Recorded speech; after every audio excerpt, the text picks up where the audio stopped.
और जब मुखिया उनके चुनाव लड़ने जाएंगे, जो दूल्हा है चुनाव के, वैसे तो आप जानते होंगे, हालांकि वो उदाहरण नहीं देना चाहिए, फिर भी मैं दे दूं उसको, अदरवाइज मत लीजिएगा। हमारे सब लोग जानते होंगे कि अगर बेटा परीक्षा में ना पास हो पा रहा हो तो कई बार माँ बाप और चाचा भी जाते हैं थोड़ी नकल कराने।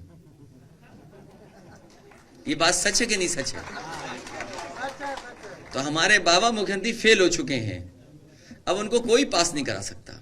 लेकिन इन्होंने जो सवाल पूछा, अब जो पास कराने आ भी रहे हैं वो भी नहीं करा पाएंगे पास।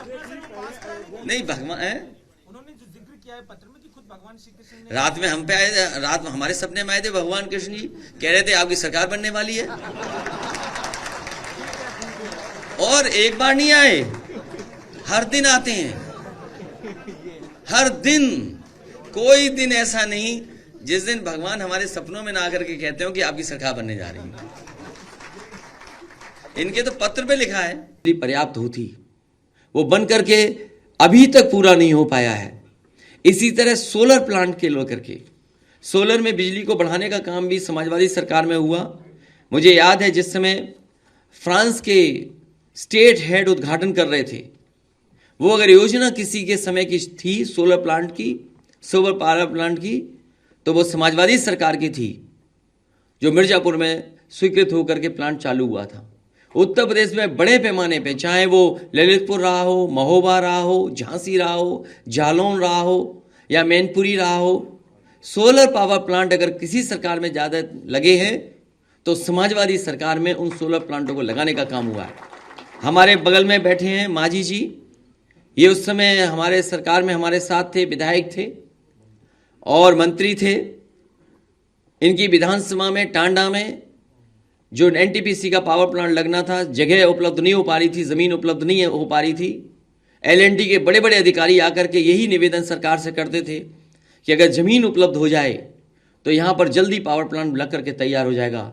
मुझे खुशी है इस बात की कि वहाँ के किसानों ने हमारा कहना माना, सरकार का कहना माना और पूरी की पूरी ज़मीन उपलब्ध करा दी। आज उसका परिणाम है कि वहाँ पर भी बिजली का बड़ा कारखाना लग करके तैयार हो गया और बड़ी कैपेसिटी का बिजली का प्लांट चल रहा है।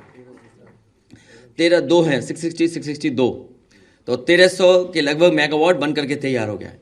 ये बातें मैं इसलिए बता रहा हूँ कि जब 300 यूनिट फ्री देने का वादा किया है तो उसके पीछे ये तमाम योजनाएं हैं जो समाजवादी सरकार बनने पर पूरी होंगी और उत्तर प्रदेश को 300 यूनिट फ्री घरेलू बिजली उपलब्ध कराने का काम करेंगे।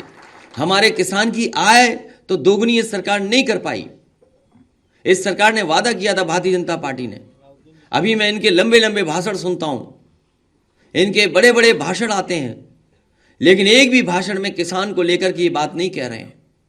पहले तो साजिश कर करके ये 3 ऐसे कानून लाए जिन कानूनों से किसानों की खेती बर्बाद हो जाती, जमीन छिन जाती, उनके हाथ में खेती नहीं बचती।